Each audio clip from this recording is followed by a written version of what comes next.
नमस्कार मु Deepti दीप्तिस full lab को आपण मानकु बहुत बहुत स्वागत। आज आम साउथ्र गोटे मिठा बनैबा जार ना है बादाम पूरी। आउ नॉर्मली जो बादाम पूरी को ना मैदारे ही बना जाए, किंतु आज आम एटा को अट्टारे बनैबा। बहुत टेस्टी लगे खाइबा पई। बाहरटा एकदम क्रिस्पी आ भीतरटा पूरा जुसी रुहे। तो आशा करुच्ची रेसिपीटी पसंद आसीबो। स्किप न करिकी पूरा शेष जाए देखंतु। पसंद आसिले वीडियो को लाइक और शेयर कर दिंतु। चैनल ले नुआ देखुथिले चैनल को सब्सक्राइब करिया पे बिल्कुल भी भूलिबेनी। तो ये जो बादाम पूरी बनैबा पई फर्स्ट हम कौन करबा ना 15 रु 20 टा आलमंड नेकी ताको मिनिमम 3 रु 4 घंटा आपण बतुरिया पई रखी देबे। आउ जदि इंस्टेंटली आपण बनैबे तो कौन करेंगे ना आलमंड को आपण गोटे मिनिट पे गरम पानी रे फुटे देबे, तो तार जो चोपाटा इजिली बाहर जीवो।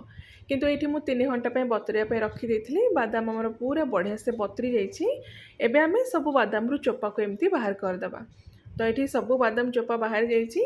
एबे आमे एथरा अल्प टिके पानी देकी ताको भल भाबरे गोटे पेस्ट बनै दबा। तो जेहेतु बादाम रो परिमाण ये टिके कम अच्छी, ग्राइंडिंग करिया पे टिके प्रॉब्लम हे पारे। जतिके पानी दरकार आपण सेतिके पानी देकी ए टाइप रो गोटे पेस्ट बनै देबे। तो एबे आमे ए पेस्ट को साइड रखि दबा। आउ नेक्स्ट हम कौन करबा ना गोटे बड़ मिक्सिंग बाउल रे एठी मापिकी नै जिबा 2 कप अटा। ओजन रे जदि आपण मापिकी नौचंती तो पाखापाखि 250 ग्राम रो आपण अटा नै जिबे। तो ये ना जदि आप चाहिए यहाँ को पूरा मैदारे भी बन पारे, ना अटा मैदा मिक्स करके आप बन पारे। अधा अटा ने अधा मैदा मिक्स करदे। तो एबे आम ऐड करवा 2 चम्मच सुजी। बहुत बढ़िया टेक्सचर आसो आमर जो पूरी रे। ता सहित गोटे पिंच आम लुण भी मिक्स करवा।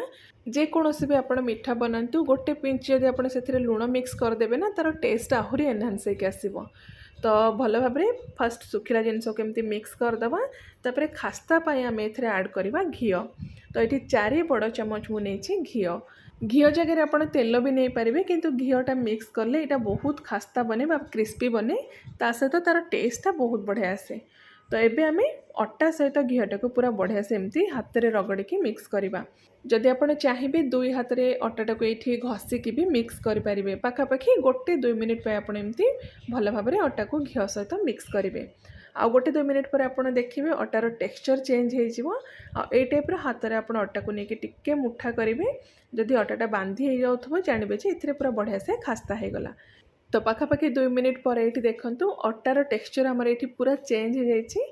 तो एबे हम कौन करबा ना जो आम आलमंड को बाटिकी रखी पेस्ट करके रखी सबू पेस्ट को एथिरे देकी भल भाव में अटा सहित ये मिक्स करवा। तापर जी आमको पानी दरकार पड़ो से अल्प अल्प करके देकी एटा को भल भाव में चकटिबा।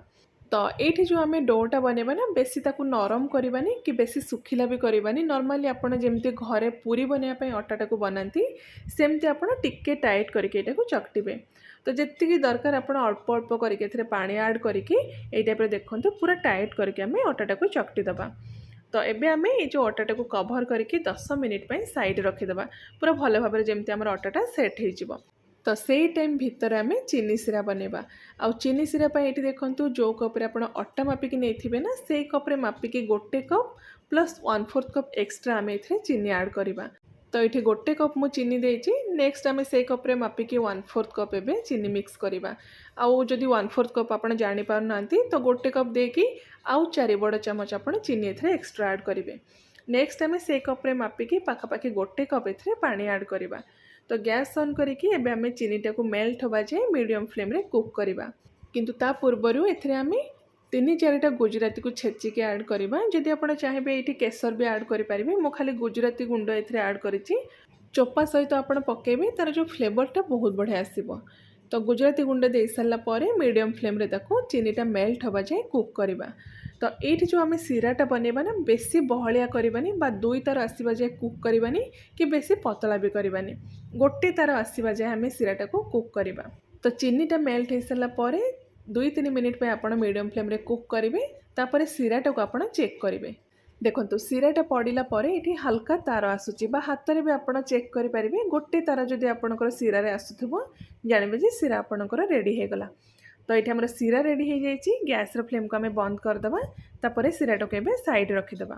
आउ नेक्स्ट ये पाखापाखि 10 मिनिट हो सारी आमर अटा पूरा बढ़िया से सेट हो जाए। आउ 1-2 मिनिट पे आम भल भाव में यहाँ चकटिदबा। तापर से जो अटारू आम ए छोट छोट बॉल बनैबा छोट छोट पोर्सन में आम डिवाइड करदबा। नॉर्मल लेंबूर साइज आमर जी रुहे ना से साइज एमती छोट छोट करके आप डिवाइड करदे बेसी बड़ करेंगे एमती छोट छोट करके बनइले बहुत जल्दी यहाँ कुक हो सहित खावाई भी बहुत बढ़िया लगे। ये देखो पूरा अटाटा को मुझे डिवाइड कर देछि। एबे हम कौन करबा ना गोटे गोटे करके सब को बेलिबा। तो ये गोटे पार्ट बा गोटे गुला नहीं कि बाकी आमर जो रेस्ट रहा से सब को एमती आम कभर करदे ना कौन हम ना आमर जो अटा गुला गुड़ाक सुखीज। तो नॉर्मली आपड़ जमती पूरी बनाती सेमती ही बनइबे बेसी मोटा करेंगे कि बेसी पतला भी रखें। देखु एति की थिकनेस रखिए। तो एमती राउंड करके बेली सारा पर आप फोल्ड करके ट्रायंगल शेप्र बनइबे। परोठा जमती आप घरे बनाती ट्रायंगल शेप्र एक्जाक्टली आप यहाँ को सेमती फोल्ड करदे। तापर पूरा हल्का हाथ में यहाँ को आउ टिके बेलिकी फ्लैट करदे। आ ध्यान रखिए जो पट पार्ट आमर खोला थी सेपटू बेसी आप प्रेसर देवेनि ना कौन हम ना आमर जो लेयर्स गुड़ाक पूरा लगिज। तो एबे आमे एमती गोटे कंटा चामच हो बा गोटे टूथपिक साहाय्य भितर एमती टिके प्रेस करके होल करदेबा।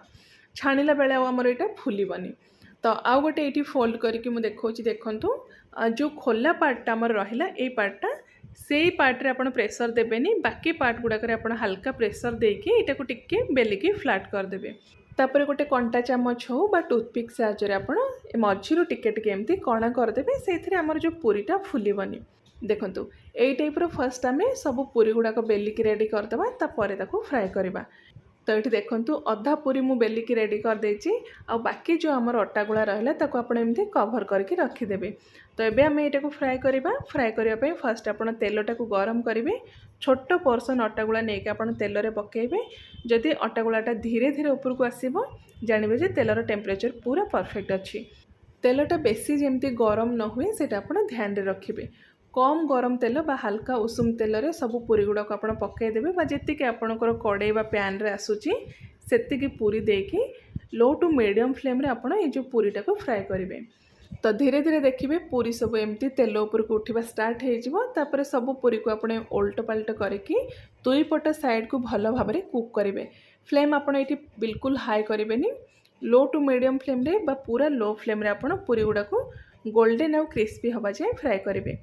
आउ एठी जदि पूरा गरम तेल आपन पूरी सब को पकेबे कि हाई फ्लेम रे जदि एटा को फ्राए करेंगे तो यार जो ऊपरटा बहुत जल्दी कलर पळे आसीबो बा ब्राउन हेजिबो भीतरटा कंचा रहिजिबो खाइबा पई भल लागिबोनी। तो सेति पई कम गरम तेल रे आपन लो फ्लेम रे बा लो टू मीडियम फ्लेम रखिकी सब पूरी को गोल्डन आउ क्रिस्पी हवा जाए फ्राए करदेबे। टिके टाइम लागिबो 5 ରୁ 7 मिनिट टाइम लागिबो किंतु तार जो आउटपुटटा बहुत बढ़िया आसीबो। तो ये देखो पाखापाखि 5 ରୁ 7 मिनिट पर यह सब फ्राए होगी एकदम क्रिस्पी हो जाइए बहुत बढ़िया कलर भी पड़े आसी। तो ये सब पूरी गुड़ा को आम तेल बाहर करदे। आउ नेक्स्ट बैच भी जो आम पकेबे ना फ्लेम को टिके आप स्लो करदे। बट जदि तेल बेसी गरम हो जाइथिबो तो टिके आप तेलटा को ठंडा करदे तापर पूरी पकेकी आप फ्राए करेंगे। तो पूरी को आप छाणिकी एमती डायरेक्ट चीनी सिरा रे पकेबे। आउ चीनी सिरा एठी हल्का उषुम रहिबा दरकार। जदि ठंडा हो जाइथिबो चीनी सिरा तो आपन कोन करिवे ना टिक्के ताकू गरम करदेबे तापर पूरी को डायरेक्ट तेलरू छाणिकी बा तेलरू बाहर करके आपन सिरा रे एमती पकेबे। पाखापाखि 3-4 मिनिट आपन एमती सिरा रे बुड़ेकी रखिबे तापर चीनी सिरा आपन पूरी को बाहर करदेबे। तो ये जो रेसिपीटा ना बनैबा बहुत सहज कम टाइम रे भी बनी जीवो आ बेसी किछि आपन को इंग्रेडिएंट्स भी दरकार पड़िबनी। घरे जो बेसिक जिनस सब बेले हमर रहुची से जिनस रो आपन बहुत बढ़िया मीठा गोटे आराम से कम टाइम भितरे बनै पारिबे। तो चीनी सिरा रू बाहर कर सारा पर ऊपर अल्प किछि पिस्ता को गुंड करके ता सहित डेसिकेटेड कोकोनट बा हमर जो सुखिला नडिया कोर आसुची ताको एमती ऊपर अल्प किछि पकेकी एटा को गार्निश करदेबा। तो ये पूरा खास्ता और जूसी बादाम पूरी आमर रेडी हो गला। गोटे भांगिकी भी मुझे देखा तार जो भीतर टेक्सचर केमती होइछि देखंतु केते क्रिस्पी और भीतरटा पूरा जूसी होइछि। तो ये जो बादाम पूरी को आपण घरे थरे निश्चय बनातु निजे खातु समस्त को खुआंतु केमती लगिला आपणकर मतामत भी मो सहित शेयर करंतु। तो मु आउ थरे आपण मानक पई गोटे बहुत ही बढ़िया नुआ रेसिपी नहीं आसीबी। Till then take care and bye bye.